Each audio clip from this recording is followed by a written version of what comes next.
Hey crafters! You're probably wondering why I'm dressed like this.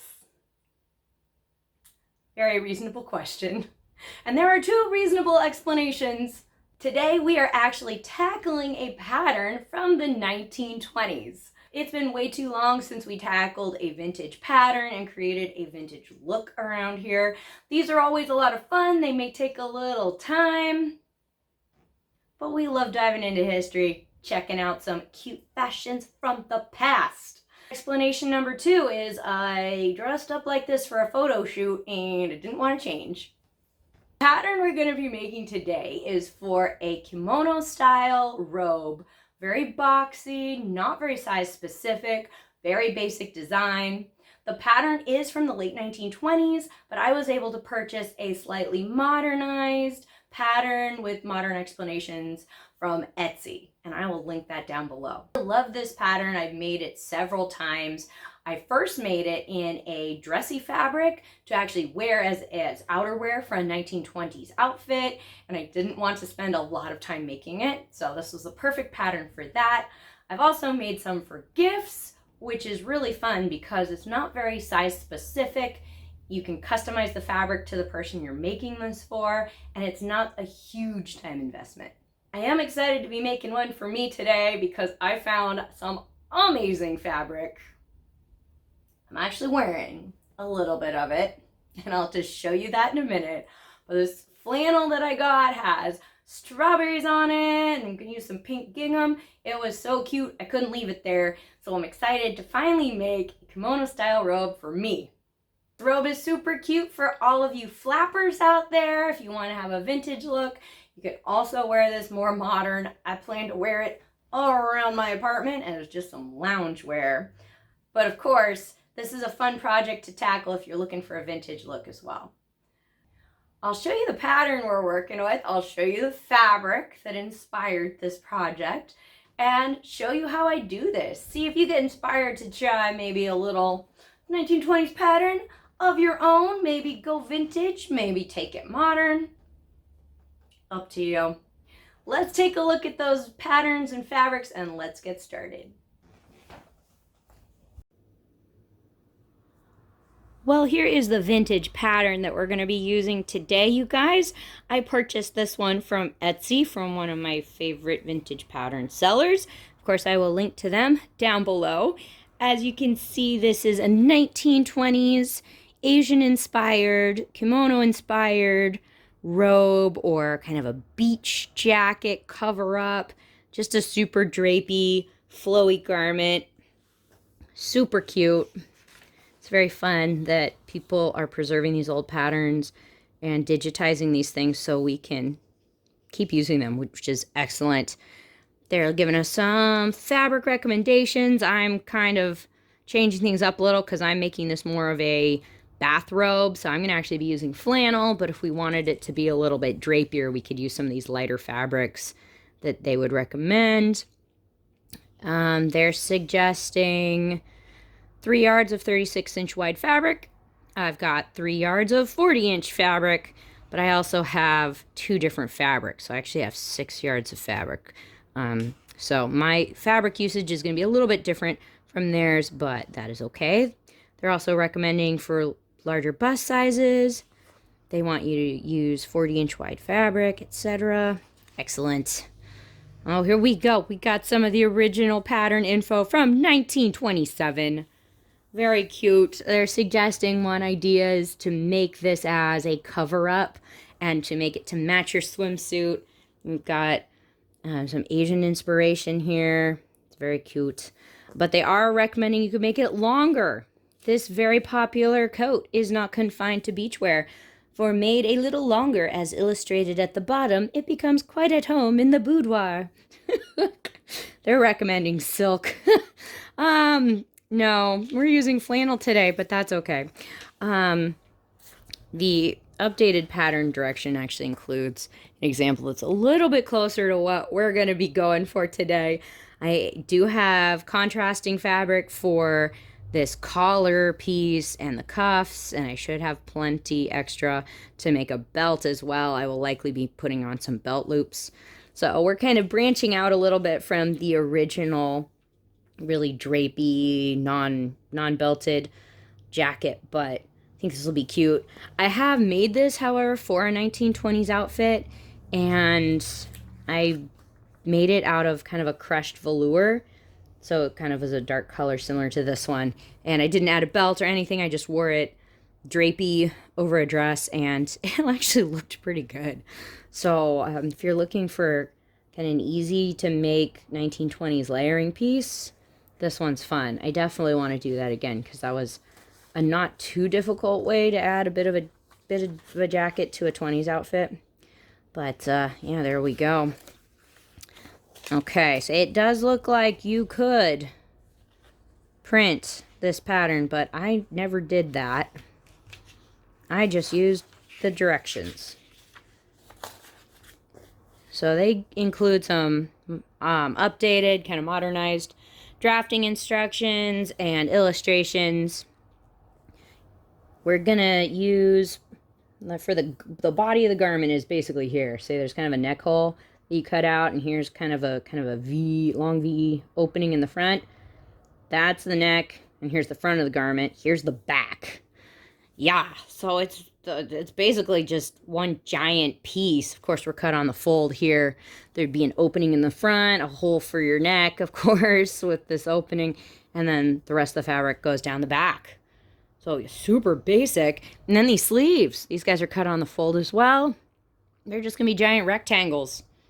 We sew them into tubes and sew them into the body of the garment once we've put in the side seams. I mean, it's very, very boxy. It's basically squares and rectangles.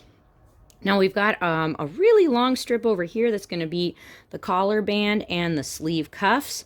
This part is not folded in half, so it's going to end up being a big skinny piece. That's cool. So you could do this out of one fabric and you'd have really efficient fabric usage. I'm going to be using two different fabrics. So I'll have one fabric for the main body and sleeves, and then a different fabric for the collar and cuffs.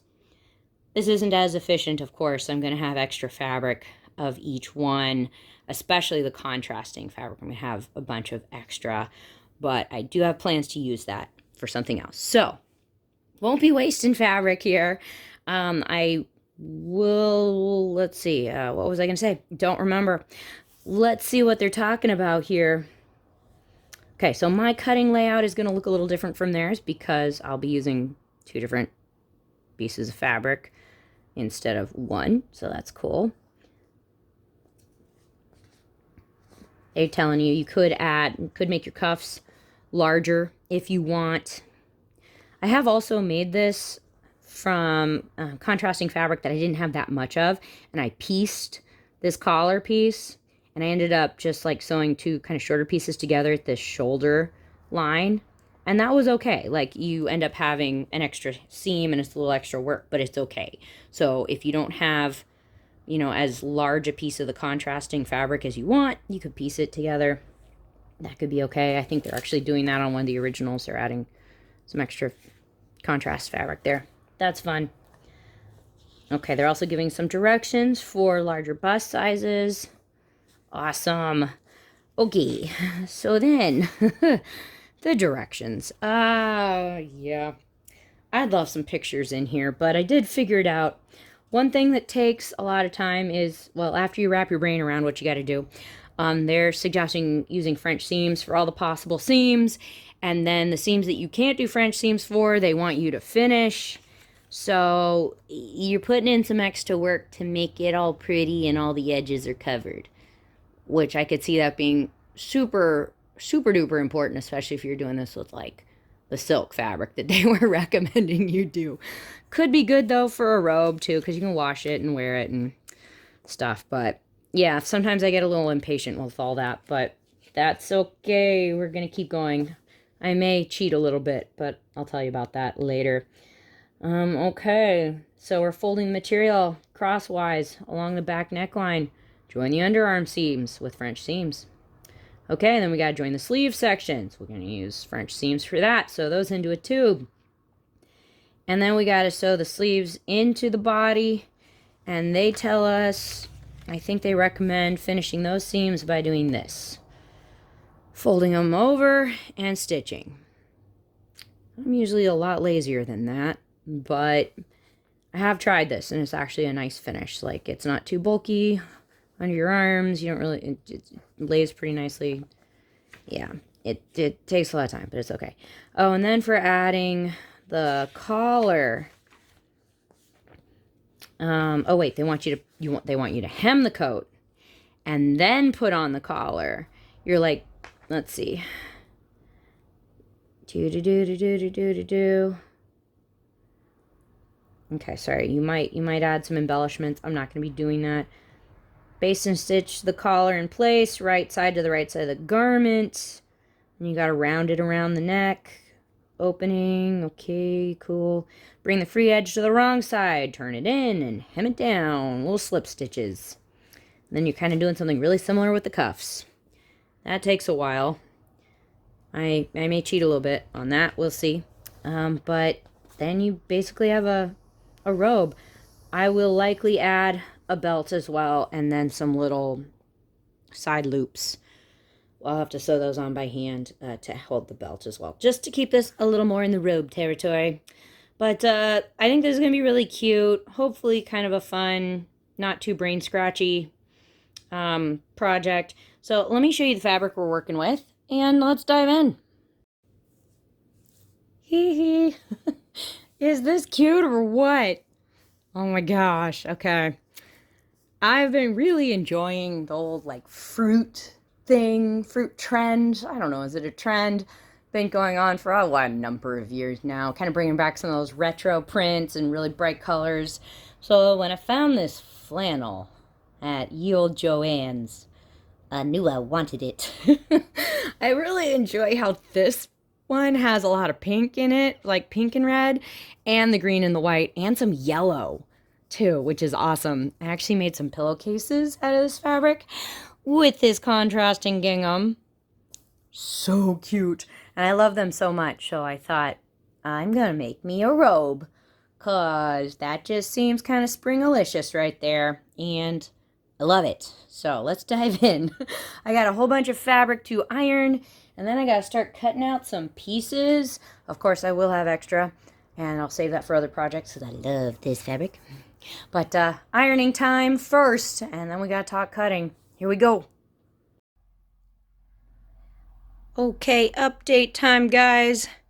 It is taking a really long time to lay this out and get it all folded to the width it needs to be and lined up to the width it all needs to be. I did square up the edges using my rotary cutter, and after I did that to both edges, I realized that I had a little less fabric than 3 yards. Should have probably gotten 3.5. Yep, note to self. So that threw off my length measurements a little bit. You might see I've got a bunch of blue washable marks, but we got it. We're kind of looking, you see this like triangle V-ish kind of thing. That's our neck hole. Like over there. Cool.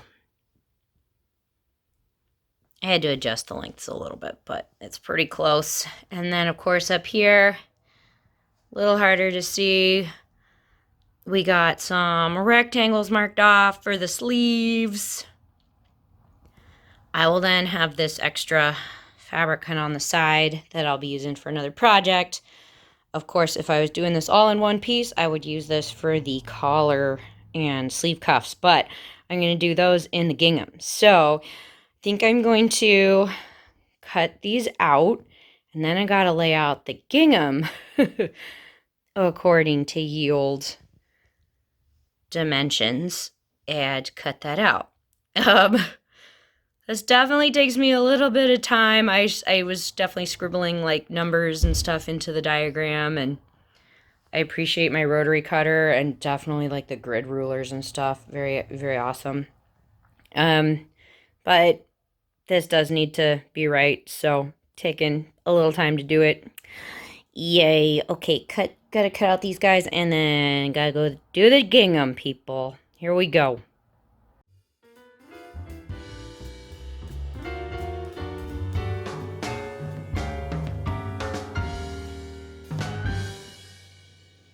Okay, well, we've got the collar piece and those little pieces there for the cuff cut out from our pink and white gingham. There are not that many pieces to this project, but the pieces are so big. It takes a while to get it right. I do want to make a belt, and so I think I'm going to cut that out from my large remaining piece over here. Thankfully, the fabric I bought was wider than the 36 inches they were looking for. So I do have a little extra fabric I can trim. I think I have about 30 inches in this remaining piece, and I need it to be 24. So I'll probably cut a piece off of that that's maybe like maybe 6 inches, maybe about 5 inches. Just make a really long belt, trimming off from that extra piece. However, I don't want to trim it down too much because I realized I can make a whole other robe using the remnant pieces, and it would just be contrasting to the one I have. So the one I'm making would have strawberry print on the body of the garment and gingham for the trim, but then I have enough gingham left over to make a gingham robe with strawberry trim. So I think I want to do that because that sounds awesome. That may end up going to my sister for her birthday. Don't tell her. Shush. Anyway, I got to trim off that belt piece, and then I think we could actually possibly do some sewing, which sounds really exciting. So let's do that. Hooray! We are looking at what is going to become the robe. I've got my pins out because I'm pinning up the side seams of the body of the robe. Measured down about 11.5 inches from the shoulders, and then started pinning because we got to pin up those side seams so those closed. Then, of course, we got our sleeves. Gonna have to pin those into tubes and sew those up too. Of course, everything is a little weird looking because we got the wrong sides pinned together. We gotta do some French seams, remember? So we're gonna start by sewing wrong sides together. Trim those seam allowances down. Iron stuff, pin stuff again, and then we are gonna pin the right sides together. Blah, blah, blah, blah, and finally have really nice finished seams hiding all the raw edges. Okay, let's get to doing that. Of course, the next step after that will be to attach the sleeves. So let's get French seaming, then we'll talk sleeving, and we'll go from there.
Okay, we got some seams going on here.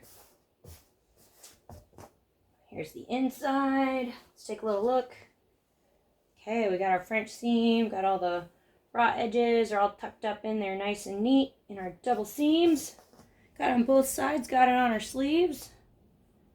Okay, now we got to add our sleeves to the garment. We're going to be doing right sides together, so I'm going to turn these guys right side out. Got to insert them in there and do a little pinning. I gotta say, I always have a hard time kind of lining up the French seam area and the seam allowance that's left and trying to make that all lay correctly. But yeah, if anybody has any tips on that, let me know. It's primarily with the body. You know, there's some seam allowance coming out, but it's kind of folded under a little bit. So how do I deal with that when I'm pinning something to it? Anyway, a little tricky, but I'm gonna do a little finagling, do a little sleeve inserting, do a little pinning, and let's switch over to time lapse and do that. Woohoo! Well, you guys, we have a robe. Got our sleeves on here. Okay, so I don't know if I did this right with dealing with the French seams. And this like seam allowance from the body didn't want to match up with the seam allowance from the sleeve, of course. So what I ended up doing was I ended up starting from one edge of the French seam on the bottom, going around and like getting just as close as I could to it on the other side, instead of like stitching over it and going all the way around. I just got really close to it. And I, yeah, kind of like had to trim some of the seam allowance a little bit. Let's see. It looks okay from the outside. Like it's a little bit bunchy, but looks fine. Like it's okay. I hope that's okay, because that's what I did, and that's all I could figure out how to do. So now the directions are telling us to finish the seams on the inside, and they're doing it where they're rolling over. They're recommending rolling over the seam allowance. I'm going to iron it and then stitching over that. And so we'll do that on both. So I'll have these kind of tucked under, kind of finished edges going all the way around both sleeves. Yeah, this is an old pattern and they're doing it that way. So, okay, we're going to do it. It's going to take a little while. I'm going to fire up my iron. I think I'm going to iron these in half first, and then I'll sew them. That'll take a little time. Then, our next step, they actually have us hem the bottom of the robe, because then that helps us determine how long we actually need that collar piece to be once we figure out how long the robe actually is. So I think I'm going to do just kind of a small rolled hem, not too small, not too big, just going around the bottom. Stitch that down after finishing the inside of the sleeves, and then we can talk collar. Let's get going.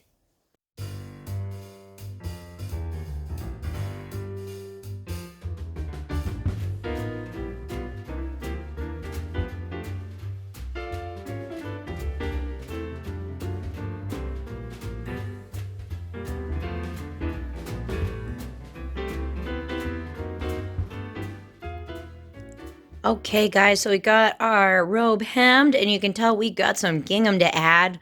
We've got this long collar piece that's going to go all around the opening and neck of the robe. And then, of course, we've got some of these cuff pieces. We got to sew those together into little tubes and add those to the ends of the sleeves. Only problem is, he told me to measure all the way around the neck opening of the robe and then measure the collar part to make sure they matched.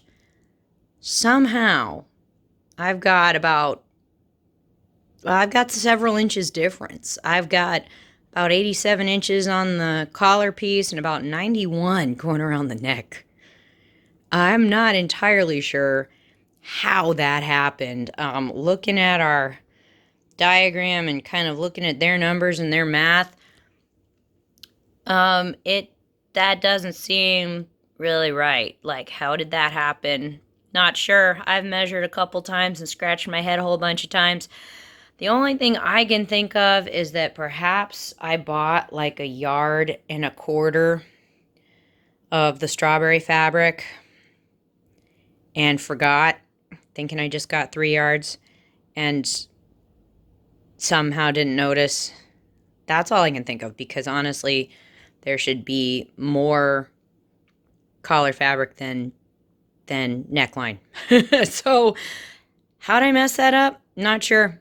Been trying to figure it out. Haven't figured it out. So, thankfully, I still have a bunch of fabric left over from the belt piece that I need to do. So, I ended up cutting off some little slices from the belt. I think these slices are about 4.5 inches. And hopefully that'll give me a little extra to add to my collar piece. I'm just going to add them to the ends of the collar piece. And that'll give me enough to go all the way around, but also give me some extra so I can roll the edges under and get a nice finished edge at the bottom of the rope. So I'm going to sew those on. Extra step, extra brain scratching. But I just made some coffee, so hopefully things will look up. Or not. We'll see. I'm going to add those to the collar, and then we'll see if we can get that pinned onto the robe. Let's do it.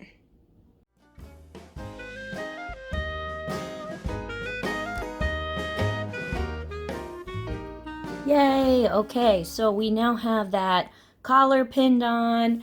The extra piece is, about 1.5 inches longer, which is pretty good. I could do with a little less than that, but I think that will be fine. You might notice, also I have pressed under the other edge of the collar, and now you might notice that I have actually willfully gone against the pattern directions. Yeah, I totally am. The directions actually told me to pin the collar right sides together on the front.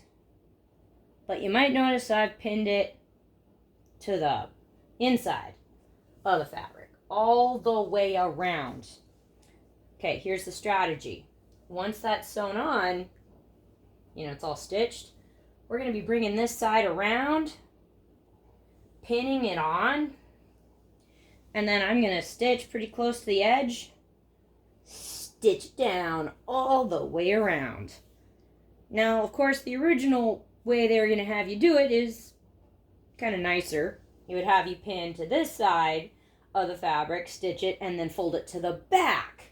And then once you've kind of folded your curved edge under down, then they were having you hand stitch that in the inside, of course, that'd be back here, all the way around. You'd have a clean finished edge on the front, and then this hand stitched, like hidden stitches on the back, holding everything in place.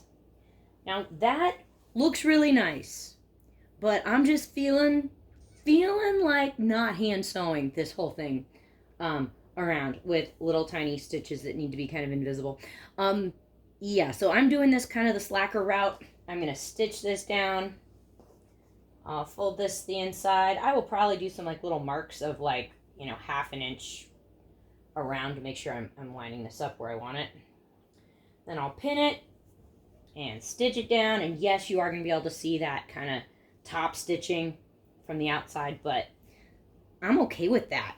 I'm going to be a slacker. It's my robe. I can do what I want. I have actually done this before, and it looks just fine. It's okay. I think I'm also going to use a similar method when I add the cuffs to the sleeves. I've got to, of course, sew the cuffs together to make a tube, and then I will probably pin them and stitch them to the inside and then fold them to the outside and then machine stitch that down as well. Okay, here I go. Gonna dive in, do a little bit of stitching. I'll show you what it looks like. Oh, and I do have to make a note. I'm leaving a little bit unsewn at the bottom here, because at the end of this whole kerfuffle, once everything is stitched and everything is top stitched, I'm going to want to fold in these raw edges, hopefully just kind of like tuck them under to the inside. And if I leave a little bit of a stitching gap right over here, I'm gonna be able to do that. So left a little gap, gonna stitch this down. It is kind of late tonight, so I'll show you some of the steps I've done, and then I'll show you tomorrow what it looks like. Here we go.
Well, you guys, it is a new day, and we have a strawberry robe.